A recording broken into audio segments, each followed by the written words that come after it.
All right, good morning. Welcome to our 8th session of our eschatology class. This morning we're discussing Babylon, Rome, and Islam. The last couple of weeks we've been discussing the parallels between the end-time characters from the Islamic viewpoint and comparing and contrasting with the biblical viewpoint. We've seen some uncanny parallels in the characters of the Antichrist, the false prophet, and Jesus. And so now what we're going to attempt to do is answer the question of if Islam is the vehicle that produces the Antichrist and the false prophet, does that theory square with the pertinent passages in Daniel and Revelation in particular? Can Islam fit and make sense? Traditionally, we've identified Rome as the end times empire that the Antichrist will come out of, and we'll talk about that a little bit. But my intention this morning is to present the Islamic theory and kind of explain that and compare and contrast a little bit, but not necessarily to argue against the Roman theory. I think we're all pretty familiar with it. So, the question at hand is, what empire will be the last days Babylon, headed up by the Antichrist and the false prophet, to challenge Jesus in an apocalyptic battle for the throne in Jerusalem? This is the culmination of this age. And so in the first century, I think the obvious answer was Rome. As the apostles anticipated the return of Jesus potentially in their own lifetime, Rome was the power. Rome had control of Jerusalem. Rome ruled their world. And so, especially as persecution came and these things were happening, Rome looked more and more like what they were seeing in the prophet Daniel, and the book of Revelation hadn't been written yet, so they did not have that to draw from.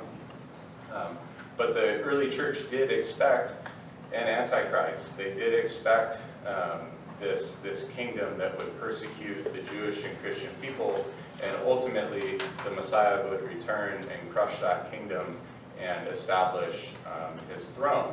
And so, tying this all the way back into our covenants that we started this class with, ultimately this is all about God's promise to Abraham. When Jesus promised Abraham that he would give him a specific land, that the Jewish people would become a righteous nation, and that the salvation of the Gentiles would also come in through this coming one, who was going to save them ultimately from their sins, but also physically and literally from Satan and his empire that is ruling over the world. And so I would say that as we moved into the next phases, we looked at amillennialism and preterism. They're really big on the Roman theory because, again, they believe that all of the book of Revelation and all of the prophecies in Daniel were fulfilled in 70 AD when the city of Jerusalem was destroyed, the temple was burned, like over 1 million Jews were killed by the Roman soldiers in that battle, and then they were dispersed, and there was no Jewish state until 1948. From 70 AD until 1948, Israel did not exist. And so from that amillennial perspective where all of this happened in the past, they just very easily identify all that with Rome as it happened literally in the past tense. From a futurist perspective, we anticipate that the prophecies in Daniel and Revelation are yet future. There's a coming empire that will match up perfectly with the prophecies in Daniel and Revelation, and there will be a literal Antichrist and false prophet. We see that the nation of Israel has been reconstituted, and that had to take place so that they could be overthrown once again and endure this time of Jacob's trouble before the return of the Messiah and his rescue of his people. So 2,000 years later, the Roman Empire is ancient history. It has no prospect of being resurrected in our lifetime.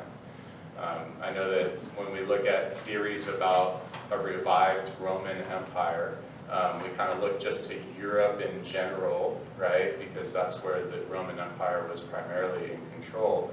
And we go, well, that kind of fits, right? But it's interesting, prophecy is always so much more specific when that final fulfillment comes. And so I think that if it really was Rome, I would anticipate that there would actually be a Roman, Italian leadership of this empire, because that was the leadership of the original empire.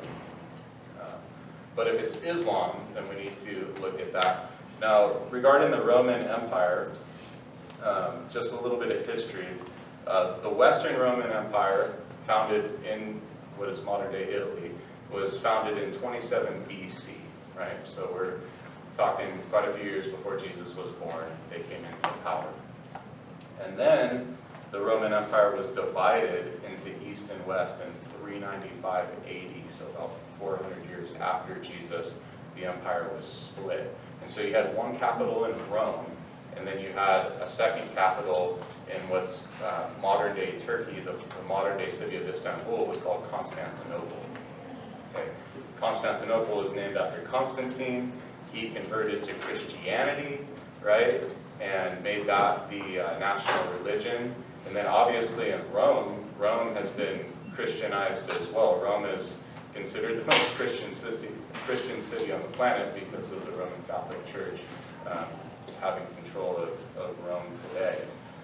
And so the western capital of Rome was conquered by the Visigoths in 410 AD. You probably remember that from your world history, right? So the western half of the Roman Empire fell about 400 years after Jesus. But the eastern half of the empire, based in Constantinople, lived on. And they actually continued until 1453. They were overthrown by the Ottoman Turkish Islamic Caliphate. And so that's all very straightforward history. The part of history that we're not so good with is the rise of Islam in the 7th century. And 13 centuries of Islamic Caliphate ruled in the Middle East. And so in 632 AD, shortly after the death of Muhammad, the Islamic Caliphate was established with one of his successors. And then it wasn't until 1923 that the Islamic Caliphate was actually abolished. And so what we have here is essentially an empire that ruled the desert peoples of the East and the Middle East for over 13 centuries. Who knows a whole lot about what was going on for those 13 centuries in the Middle East, right? Yeah, we just don't really talk about it a whole lot. And so I think this is, from a biblical perspective, when we're studying a book that is centered in Jerusalem and is contextually Middle Eastern, for us to not have a good grasp of the history of the Middle East for over 13 centuries, I think that's a big gap in our education and our background and our history of what we're studying in the Bible. And so naturally, our education shifted towards the West and Europe, and then ultimately into America. And if you remember all the way back to our very first session when we sat down and we talked about this class and we talked about some rules for interpretation and study, I said, hey, we have a very American perspective, a very Western culture perspective. We identify with Rome and Greece because these are the cultures that produced ultimately the American culture that we live in today, so they're very similar. However, the Bible speaks largely about and to the Middle Eastern cultures, the Jewish people and the Arab peoples and the North African peoples, and that whole culture, all of the history is there. It's there to be found and read, but we don't put a lot of time into it. And so hopefully, yes, Jeff? Is the end of the Islamic Caliphate tied to World War I at all?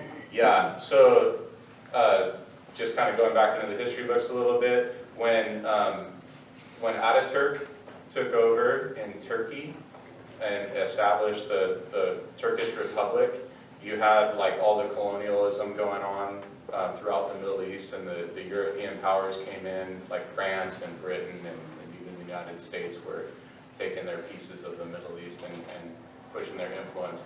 Ataturk, what he did was he abolished the Caliphate, and he made Turkey a secular state. He basically separated the government and Islam. It was still the predominant religion in the region and in the countries, but it was no longer the state religion. Fast forward to today. I don't know if you guys know anything about the leader of Turkey. We're going to talk about him next week. But his last name is Erdogan. It's spelled like Erdogan, but it's Erdogan. He is on a fast track to trying to reestablish Turkish rule in the region. He wants to reestablish the Ottoman Empire. You'll see him giving speeches, and he'll have maps up next to him with kind of like the borders of Turkey, and they're like expanded beyond what the actual Turkish borders are. He's a very interesting character, but we will talk more about him. So anyway, thank you for that question. Yes? One comment about the end of Caliphate. Yes. And the reason they ended up because the split happened between Shiite and Sunni, because one of those, there were 4 Caliphate. One of them was Shiite from Iran. The other 3, they were from the desert. So they wanted him to replace Muhammad, but they killed him. So when they killed him, then animosity started among Islam, and the split happened, and Caliphate fell apart. Yes, thank you, Charles.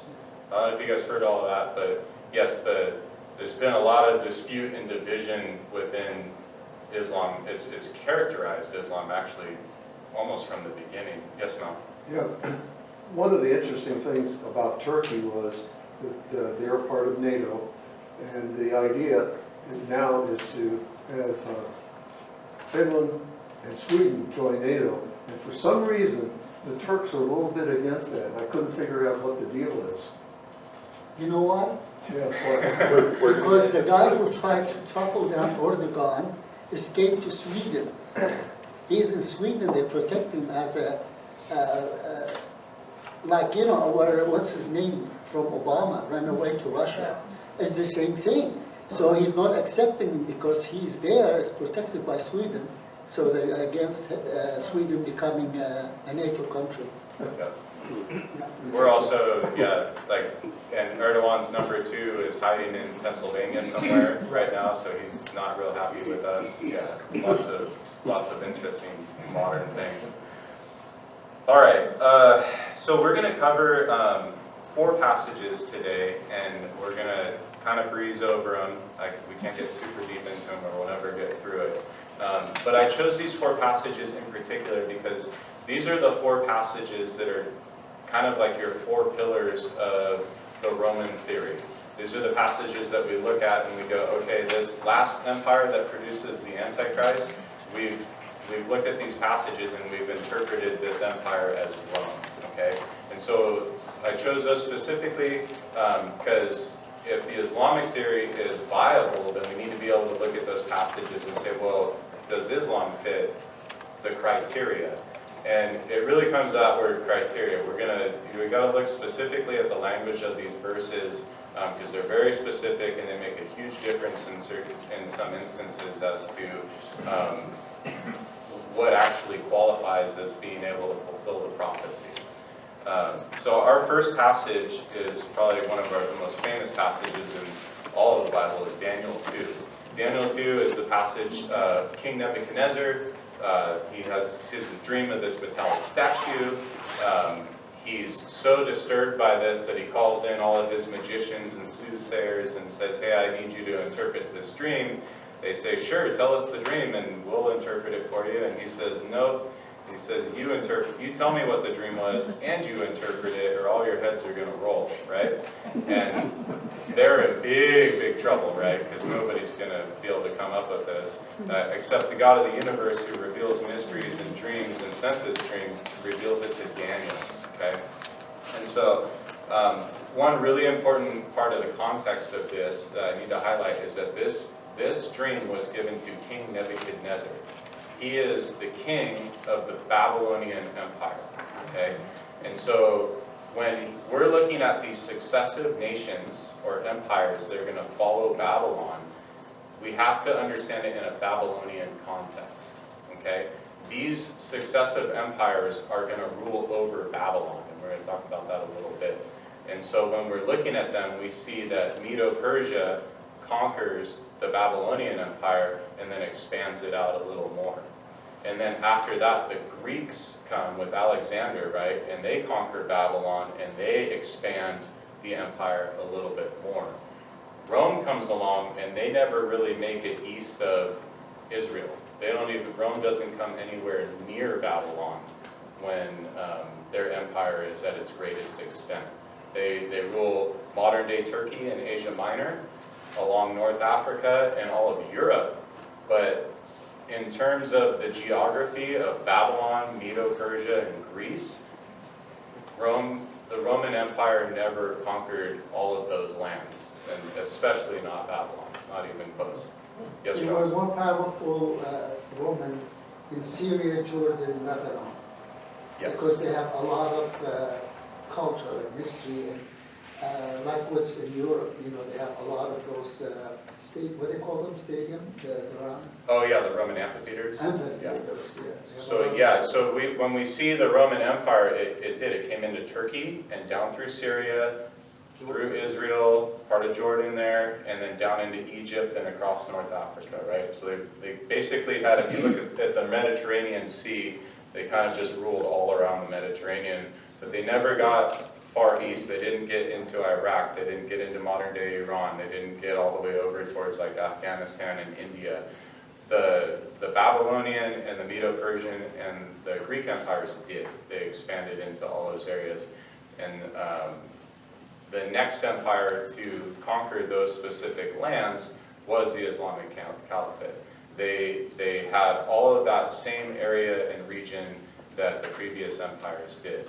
And so what we're specifically looking at is the legs of iron in this prophecy, and then the feet of iron mixed with fire clay, right? And then the 10 toes that come out of it. So traditionally we see this as an empire in two phases. Now in Daniel, it only talks of a fourth empire, right? It's not, the legs aren't a fourth empire and the feet are a fifth. It's the legs and the feet are all the same empire.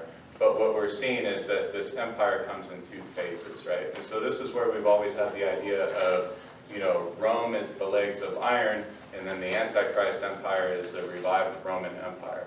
Well, I'm going to suggest when we look at the Islamic theory that the iron legs have to be the Islamic Caliphate that ruled the Middle East for 13 centuries, and then the feet is a revived Islamic Caliphate, which would come in the last days and produce the Antichrist and the false prophet. And so, And would yes, be broken, clay and iron, like the dispute between the Shiite and yes. Sunni. So we're gonna run through this prophecy and kind of look at the different specifics of it. So a fourth kingdom will be as strong as iron, for iron crushes and shatters everything, and like iron it smashes, it will crush and smash all the others. And so so how is this empire going to crush and smash Babylon, Medo-Persia, and Greece? Okay, Babylon's long gone. So in what regard would this fourth empire crush and smash Babylon? And so there's two factors that we're going to look at. One is geographically. Okay, by conquering the geographical area that Babylon once held, then they're essentially conquering Babylon because they're conquering that same land that Babylon occupied. Same thing with Medo-Persia and Greece. And so when we look at the Islamic Caliphate, they occupied that kingdom geographically. The second factor that we have to look at is culturally and religiously. When the successive empires came through, now you've got a different culture and a different religious power overseeing all of this area, okay? And so when we're looking at Rome, we see Rome was very constructive, okay? They took all of the cultures within their realm, and they didn't try to destroy them or abolish them or change them so much. They really just kind of embraced everything in their empire. They built infrastructure, they built roads, they built canals. Even religiously, they just incorporated all the religions within the empire, which was largely the Greek pantheon, and they just gave them Roman names and changed the names of the pantheon, right? Now, Rome can be seen as a destructive force in terms of, like, if you came up against them militarily, you know, they would definitely squash it in a hurry, you know, and so we talk about the Iron Legions of Rome. I think we identify iron with Rome, but in reality, Rome wasn't a destructive force. They didn't crush and trample the cultures and the religion of the peoples that they conquered. And in fact, in many ways, they enhanced them. And as long as you didn't rebel against them, Jews and Christians were free to practice within the Roman Empire for a long, long time. It wasn't until later, when the Jews rebelled against Rome, that Rome had to send 6 legions into Jerusalem to quell the Jewish uprising, right? It wasn't until Nero was on the throne and he decided to burn the city and then blame the Christians and unleash a severe persecution on the church, right? But ultimately, Rome wasn't this destructive, shattering, crushing, trampling force that just squashed everything that came before it. It really just enhanced it and moved things forward. Now, on the other hand, the Islamic Caliphate was very different. When Islam comes into a territory and conquers it, it was their primary mission to destroy and erase the previous culture, establish their own laws, their own calendar, and convert everyone to Islam. They also, with that, wanted to eradicate the previous religious influence in the area. Their whole goal was to promote Islam and make that the universal religion. Jews and Christians were like barely tolerated, and they had to pay the jizya tax that we discussed, of protection money. But still, it was absolutely forbidden for anybody to convert from Islam. Jews and Christians could not talk to Muslims about Christianity or Judaism and try to convert them, or else your protection would go away. And so we see from, you know, as we're describing this caliphate, we see that the original Islamic Caliphate really did come in and they crushed and they trampled the previous cultures and religions in that area and dominated it. As regards to iron, right, because we're talking about the legs of iron in the statue, if you just Google Islam and iron, you'll see that iron specifically is mentioned 6 times in the Quran. There's actually a whole chapter in the Quran dedicated to iron. And it talks about how iron was sent to the earth by Allah, and it is this wonderful blessing. It has many uses, and I would just say that as far as Islam goes, iron is actually the most precious metal in Islam. And you may think, well, that's weird, you know, like, why iron, you know, and this coincidence that the legs of iron, that's kind of a stretch. Not really. I mean, I kind of thought that on a surface level when I first heard that. I'm like, yeah, you know, whatever. The reality is that it's a very strong connection. On another note, because we probably won't get to this in any other sessions, the number 666, right? We've heard this number out of the book of Revelation. So when you take the name Nero Caesar and you calculate the number, it comes out to 666. The letters of his name as Roman numerals out of the 666. And so that was another reason that the first century church thought, oh, this might be the Antichrist. Well, obviously 2,000 years later, we know Nero wasn't the Antichrist. If you Google Islam and 666, you will find some interesting articles discussing how 666 is the holiest number in Islam. And again, I thought, now this is a joke, like somebody's making this up. But you can go on there and read Muslim scholars who teach in Islamic schools and seminaries discussing how the Christians who corrupted the Bible specifically put the holy number of Islam and the Quran into the Bible to turn people against Islam. Well, the reality is that the Bible and the 666 were there centuries before Islam came into power. But the fact remains is that 666 is the holiest number in Islam, and it represents the Quran. Yeah, unbelievable, right? But it's true. And so there's these uncanny little connections that come up with Islam and our end times teachings. Steve, Yes. not just the iron, the sand. Where the Arab lives in the sand and the desert. So the iron and the sand. Yes. That's another proof. Yeah, it's quite fascinating. And again, I see our Bible being very specific in ways that, yeah, you know, it's right there. We just haven't seen it, and so we're trying to bring it forward. Okay, so we've looked at this fourth kingdom that crushes and shatters and is identified with iron. And it says, as you were watching, again, this is Daniel speaking to King Nebuchadnezzar, a stone broke off without a hand touching it. It struck the statue on its feet of iron and fire clay and crushed them. Then the iron, the fired clay, the bronze, the silver, and the gold were shattered and became like chaff from the summer threshing floors. The wind carried them away, and not a trace of them could be found. Okay, so here's the thing. When this fourth empire is shattered, when it's ultimately crushed, the revived version of it by the return of Jesus, it says then at the same time, the Medo-Persian, the Greek, and the Babylonian empires will also be shattered, right? And so when Rome fell,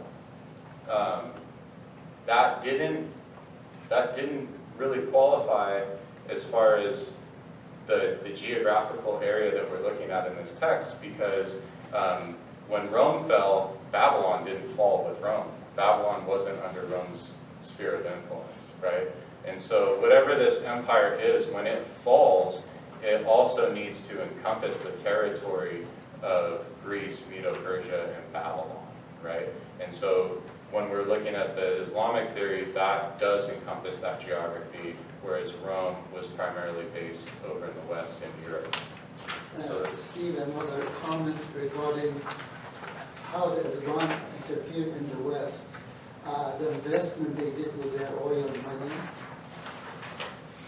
maybe 80% of Europe is owned by Arabs from the Gulf countries. Because they invest, even Harris in London, the owner, Fayyad, is Muslim Egyptian. yes. I mean, America, all the big stores we have here, they're all owned by whom? By Arabs. All the businesses, the oil producing, they have 500 Sharia law court in London itself. And beside the other capitals of Europe.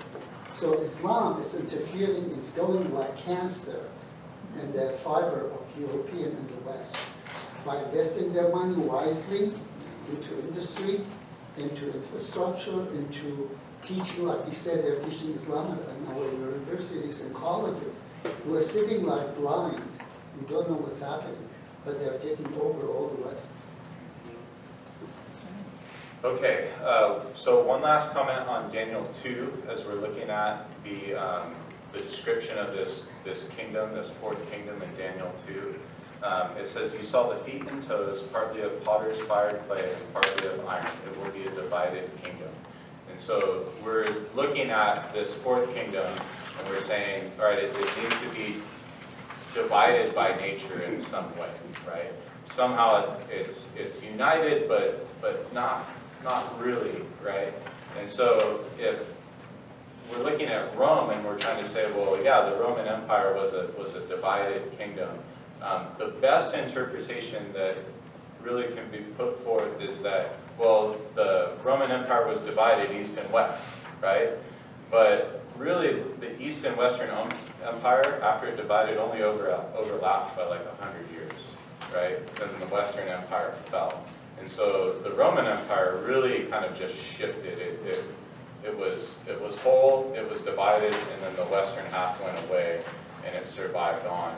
And I wouldn't really characterize the nations within the Roman Empire as divided per se either.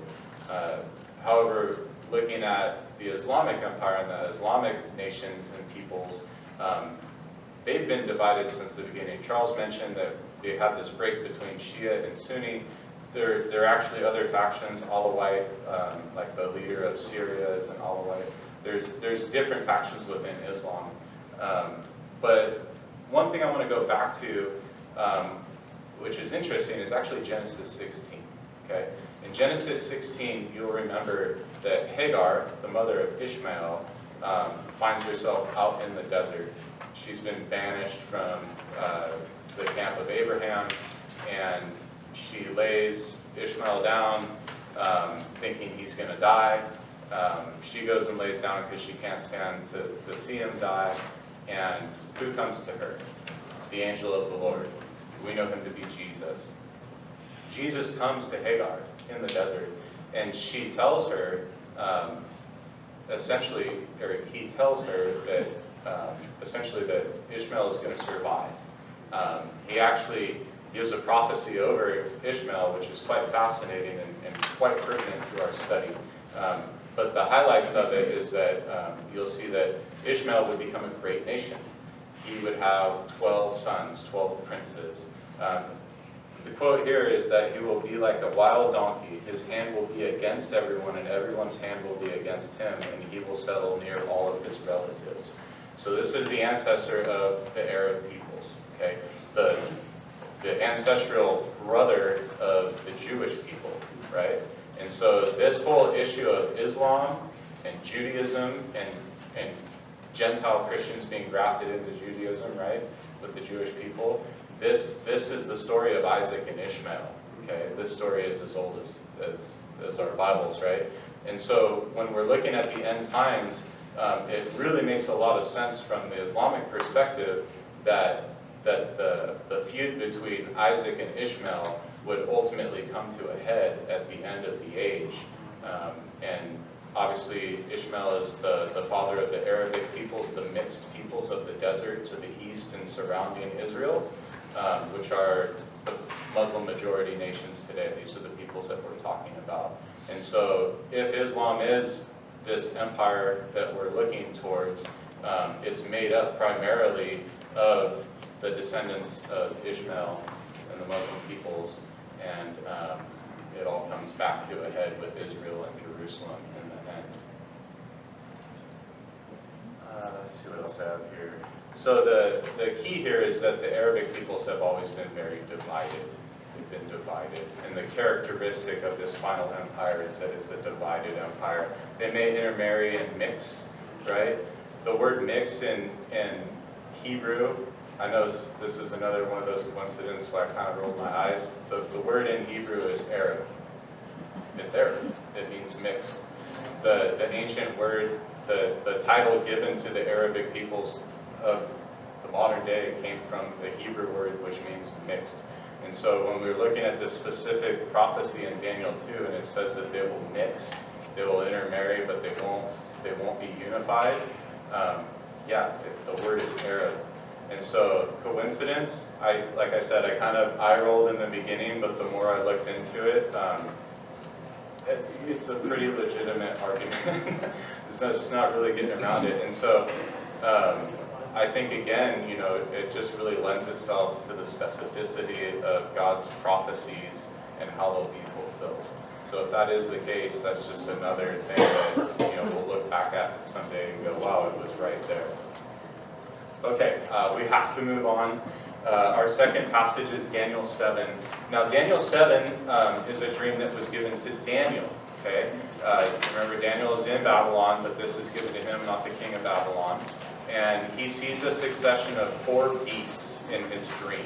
And so I think all prophecy teachers out there agree that this is a recapitulation of the Daniel 2 prophecy. Sorry, I just realized that our clock in the back stopped at 9:25, and it's actually 9:45. We've got 3 passages to go. I thought I was doing really good. Not even close. I saw a little second hand just sitting there. I think maybe the Lord was making the clock stand still, so this class could, like making the sun stand still. Yeah, not lucky. All right, so Daniel 7, we have a recapitulation of the succession of empires, but instead of being described in terms of precious metals, they're described in terms of these beasts, okay? And so we have the lion with wings, we have the lopsided bear with the 3 ribs in its mouth. The ribs is kind of a classic interpretation. And then the leopard with 4 wings, okay? So Babylon, clearly identified as the lion with wings. Even if you look at old Babylonian archaeology, the lion, the winged lion, was all over Babylon. It was very clearly representing Babylon. And then we have the lopsided bear. So the Medo-Persian Empire, Persia was much larger and stronger than the Medes, but they were a unified empire. And so you have this lopsided bear because the Persians were bigger and stronger. The 3 ribs in the bear's mouth are identified as Media, Persia, and Babylon, the 3 states that it conquered and the territory that it possessed. And then you have the leopard with 4 wings. Now the leopard is the Greek Empire. The reason it has 4 wings is that as fast as Alexander conquered the Middle East and pushed across, he died. And then his empire was left after some wars for about 50 years between his generals. 4 families eventually emerged as the leaders of the Greek Empire. Primarily the Seleucid Empire, which was Asia Minor was their hub, and the Ptolemaic Empire, which ruled out of Egypt. Okay? We're going to talk more about those next week. But then he sees a beast that's terrifying, and it's got iron teeth, right? And it's this grotesque thing, and I mean, if you look at Daniel's reaction to the whole thing, like, he gets sick over the whole thing.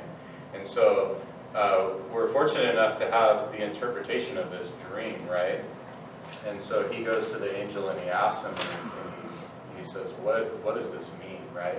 And so from our perspective, we've traditionally interpreted this beast, this 4th beast, as the Roman Empire, right? And what we have to ask is, well, could it be the Islamic Empire instead?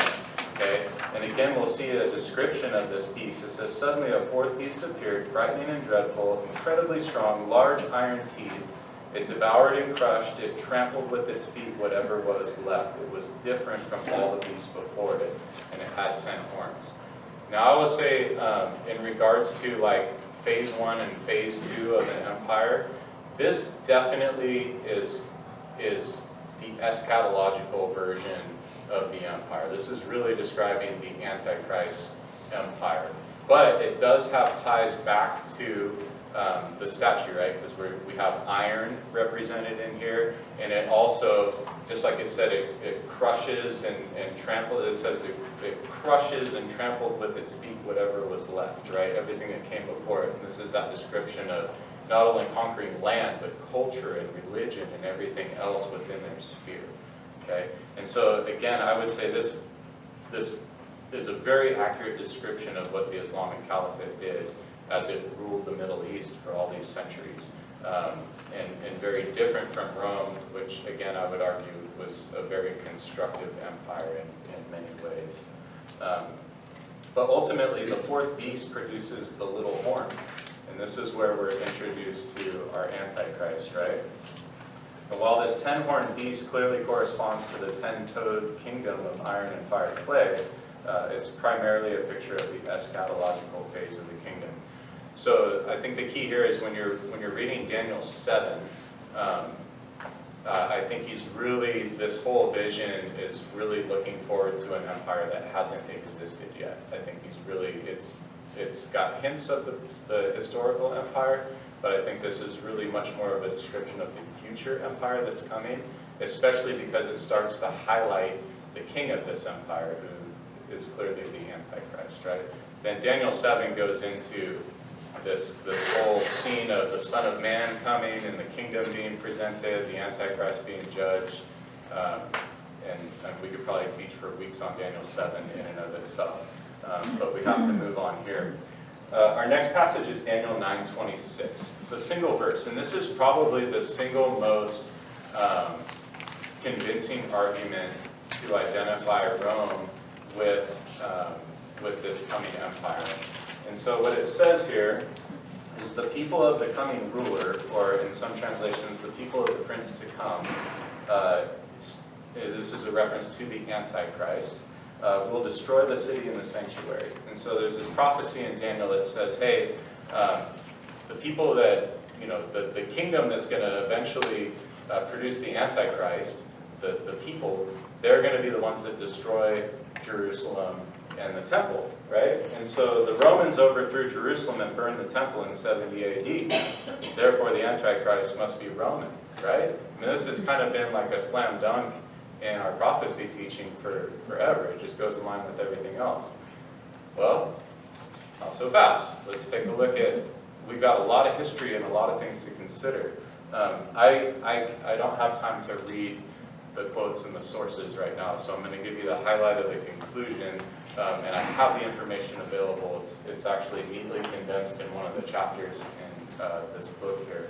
But here's the conclusion, okay? The soldiers under General Titus, who was the Roman general who was sent to Jerusalem to quell this rebellion, they were Roman citizens. All Roman soldiers were Roman citizens. But not all soldiers as Roman citizens were Europeans or Italians specifically. Rome actually gathered up their troops and their armies from all of the regions that they conquered. And so the reality is that there were 6 legions that came against Jerusalem. There's roughly 5,000 people in a legion, 5,000 soldiers.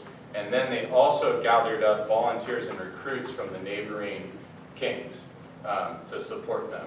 So in total, Josephus tells us that 60,000 soldiers came against Jerusalem, Roman soldiers, or under the Roman rulership. The reality is that less than 5,000 of those soldiers were actually from the West. 55 to 56,000 of these soldiers came from modern-day Turkey, Syria, Jordan, Arabia, and Egypt. Okay? And so if we look, and these are the historical facts. Okay? The people of the prince to come will burn the city and the temple. Okay? And so when we really look at the language and the prophecy itself and what qualifies, we're looking at the people. We're looking at the people. Yes, the Roman government was in charge, but what people actually did this? And so the reality is that the people that destroyed the city and burned the temple were the very same people that occupy the Muslim majority nations today. These are the ancestors of the Arab peoples. They were part of the Roman legions. They were recruited right where they lived. And they had a fierce hatred for the Jewish people because they'd been rivals this whole time. Remember, Isaac and Ishmael. So we go, okay, if the people that did it, well, it was still the Roman government that was responsible, right? So we can still interpret this as Rome. Well, the reality is that Titus did not order the destruction and the burning of the city. He was sent there to put down an insurrection. What happened was the soldiers under his command, because of their fierce hatred for the Jewish people, when they saw their opportunity, they attacked and they lit the temple on fire. The general Titus was woken up and they said, hey, the temple, he actually wanted the temple. He wanted Jerusalem. It was something that he wanted to keep and possess. He did not want to destroy it or burn it. But the Arab peoples that were making up his legions, they took it upon themselves to set the temple on fire and attack and burn the city and destroy it. Titus actually went out, and this is recorded in the historians like Josephus in particular, but he went out and he tried to stop it. He ordered everybody to try to put the fire out. He did not want the temple to be destroyed. And basically the soldiers just didn't listen to them. They were already in the middle of it, and their hatred for the Jews was greater than their loyalty to Rome at that point. And so they took advantage of their opportunity. I mean, they killed over 1 million Jewish people in this fight, and they destroyed the city and burned the temple.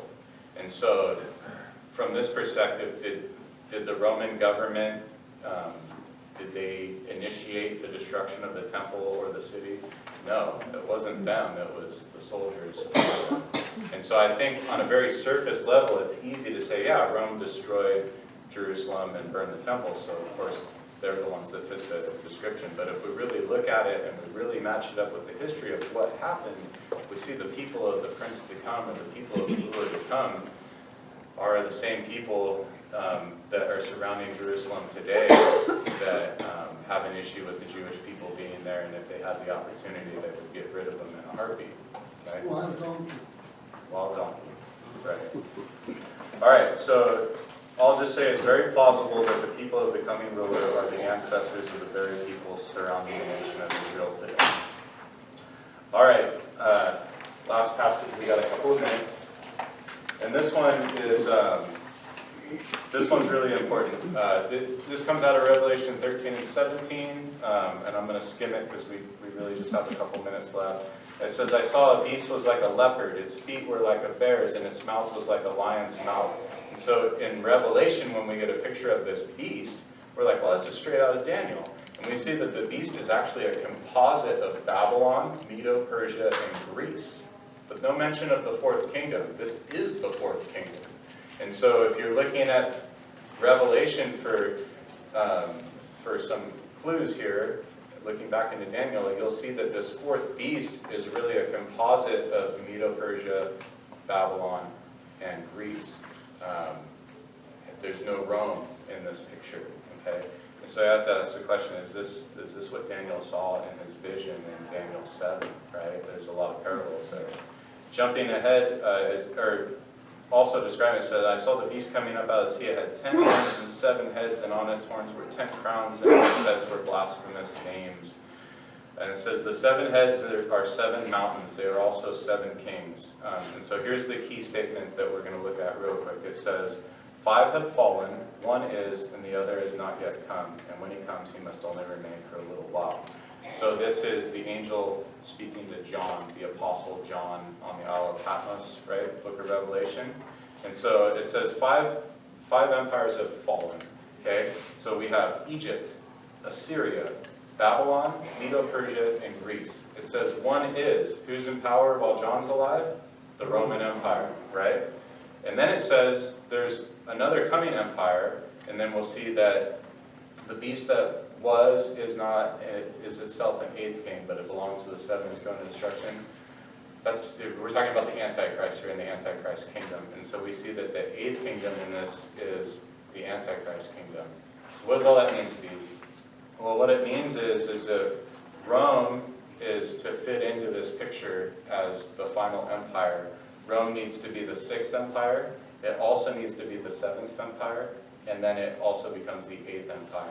And it becomes pretty difficult to reconcile to make that all work. I've read various explanations of this from the Roman theory, and they kind of skim it real quick. It's hard to really get into detail about it because there's a problem there. However, from the Islamic theory, it actually fits really nicely because after Rome, when the Roman Empire was finally put down in 1453, the Islamic Caliphate came in and ruled the Middle East for centuries, and then the 8th Empire would be a revived version of this Islamic Caliphate in the Middle East. And so it just fits the progression without difficulty. Okay, that was a lot. I know we had to skim. But again, an overview and a launching pad. Practical eschatology. So we kind of talked about this in the beginning, but reading the Bible through Middle Eastern eyes is difficult for us modern Christians in the West, right? Traditional theories are important, and we shouldn't disregard them lightly, but the rise of Islam in the 7th century and 13 centuries of Islamic rule in the Middle East aren't a staple of Western education. And so European history and the Roman Empire are. Modern Rome does not have a satanic hatred for Jews and Christians, nor does it have an obsession with ruling the land promised to Abraham. Islam does in our modern day. And Iran does. Yes, yes. And so, what's next? We got a couple weeks left in our class, and so next week what we're going to do is we're going to look at where does the Antichrist come from and what nations will comprise his empire. The Bible's shockingly clear on this issue, and I'll demonstrate that next week. We'll be primarily looking at Daniel chapter 8, and then getting into Ezekiel chapter 38 and 39. Thanks. See you next week.